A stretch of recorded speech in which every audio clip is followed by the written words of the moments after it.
At the premiere of Igor Stravinsky's The Rite of Spring, screams echoed throughout the hall, and anger surged throughout the crowd. The people were reduced to a mass of noise and fury. It was May 29, 1913, and a protest ravaged in Paris at the Théâtre des Champs-Élysées during the premiere of Igor Stravinsky's The Rite of Spring. The vicious and aggressive style of the choreography prompted this protest, as well as angering famous composers of the time. The Rite of Spring was one of the most progressive ballets ever performed and helped kickstart a new dynasty of music, inspiring Maximalism and furthering the growth of modernism. But how did this all happen? Exactly how did Stravinsky announce himself with his high level of fame as well as controversy? And in what ways did the Rite of Spring create a turning point in history? Igor Stravinsky was born in June 1882 in St. Petersburg, Russia. Both of his parents were well-established musicians, his father, Fyodor, being a bass singer at the Kiev Opera House, and his mother, Anna, an excellent pianist. In the summer of 1902, he lived with composer Nikolai Rimsky-Korsakov and began studying privately with him. He was later commissioned by his childhood friend Sergei Diaghilev to compose and orchestrate in the Ballet Russe. The Ballet Russe was a Parisian company founded by Diaghilev to bring Russian culture to Western Europe. The factors that led to Stravinsky's writing style portrayed in The Rite of Spring were largely inspired by his teacher, Nikolai Rimsky-Korsakov, who was part of a Russian group named the Mighty Five. This group was made up of the five main composers credited for creating the style of truly Russian music. This is portrayed in Korsakov's compositions such as The Flight of the Bumblebee or Scheherazade. Another factor contributing to The Rite of Spring was Stravinsky's experiences from his summer home in Ust-Luga, Russia, which was the home of many tribal peoples. He tried to replicate images of them throughout the music he wrote for The Rite of Spring, and based the music also on what he heard the tribesmen sing. After joining the Ballet Russe, Stravinsky went on to compose and arrange many different works, his most notable being The Firebird in 1910, Petrushka in 1911, and The Rite of Spring in 1913. The Rite of Spring portrays the life of ancient tribespeople in Russia. It included tribal rituals and celebrations for both the coming of spring and good harvest. Stravinsky was influenced by the time he spent as a child in his summer house in Ust-Luga, Russia. Ust-Luga was full of thriving old Russian culture, so part of incorporating Russian culture into his music meant looking back on his childhood memories of Ust-Luga. Tribal and even barbaric portrayals were consistent with the stereotypes held at the time by Parisians in Western Europe regarding Russian life. The story of The Rite of Spring was further expressed through the set and costume designs by Nicholas Rite. Rite was an artist born in 1874 in the same town as Stravinsky, St. Petersburg, Russia. He studied at both St. Petersburg University and the Imperial Academy of the Arts. Rite had always been interested in theater and the performing arts, so after receiving his degrees, he was allowed to design sets and costumes for the Ballets Russes.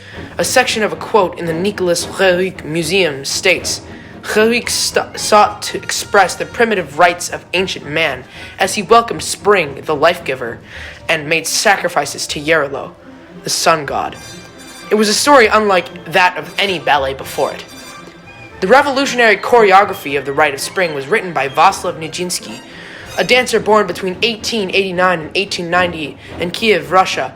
In 1900, he studied with 3 dancers in the Imperial Russian Ballet before being accepted into their schools of dance in 1901.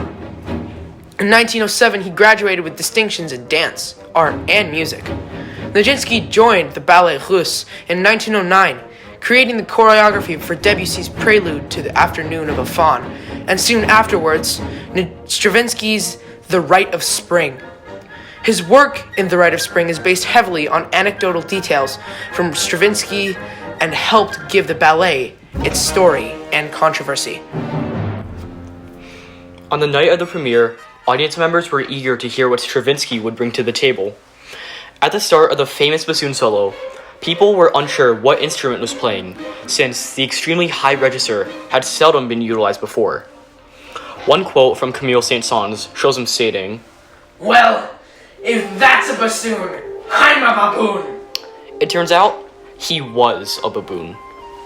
While the audience was still attempting to find out who was playing, the dancers made their entrance with the movement, The Augurs of Spring. Soon after, the audience began to yell. This is because the choreography was unlike any ballet before. Rather than the traditional goal and attempt to make the dancers appear weightless, the dancers in the Rite of Spring always seem attached and dependent on the ground, similar to the plot and rituals of the ballet. The protest continued throughout the entirety of the nearly 40-minute ballet. Eventually, the noise became so intense that Nijinsky was forced to scream each beat for the dancers from a wing of the stage, since they couldn't hear the music anymore. However, Pierre Manteau, the conductor of this premiere, was told by Diaghilev prior to the premiere to continue no matter what, as if expecting a scenario such as this. People walked out of the theater baffled by the ballet they had just witnessed. This feeling was heightened by the fact that the opening for the concert programmed was a very traditional ballet titled Les Sylphides. According to one reviewer, at the end of the prelude, the crowd simply stopped listening to the music so that they might better amuse themselves with the choreography. Stravinsky was very unhappy with this result, so he replaced the choreography with the work of Leonide Messine. The abstractness of this new choreography neutralized the meaning of the ballet. This is Stravinsky's goal, to remove all anecdotal details to be left with its pure structural form. As said by Daniel K. Chua, the music itself became the slogan by which he removed the fingerprints from a collaborative project. However, the audience's reaction would soon prove to be an awe hidden under a mask of resistance to change. Like what Diaghilev had said previously, the original choreography by Nijinsky, as well as the orchestration, would completely revolutionize music as we know it.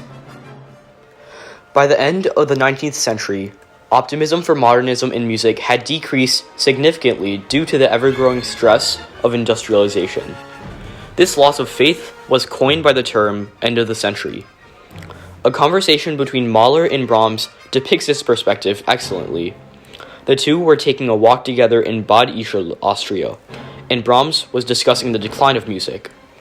Mahler then pointed at the river and said, "Don't you see? There goes the last wave." Brahms then responded, "That is all very fine, but perhaps what matters most is whether the wave goes out to sea or into a swamp." In this quote, the sea represents the success of music itself, and the swamp represents the fall of classical music as it was known at the time. When the Rite of Spring premiered, it kickstarted a new age of modernism known as Maximalism.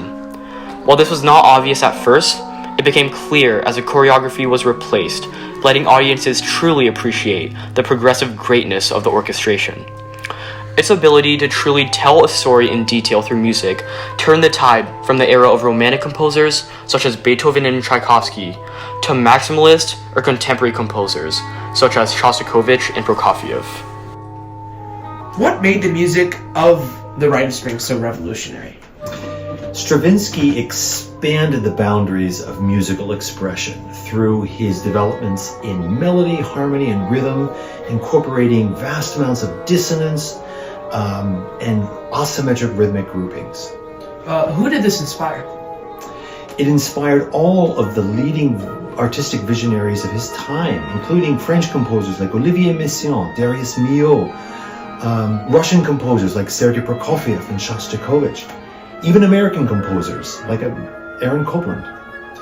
What, I guess, were they trying to achieve with this new revolutionary style of music? Ultimately, all great artistic visionaries are trying to expand the means through which they can express profound musical art. The growth of modernism only continued to accelerate, and the discovery and exploration of new styles created branches of many present-day genres, contributing to the wide range of contemporary music. The Rite of Spring led the wave of modernism that bypassed the swamp and continued straight out to the sea, becoming a major turning point in both musical and world history.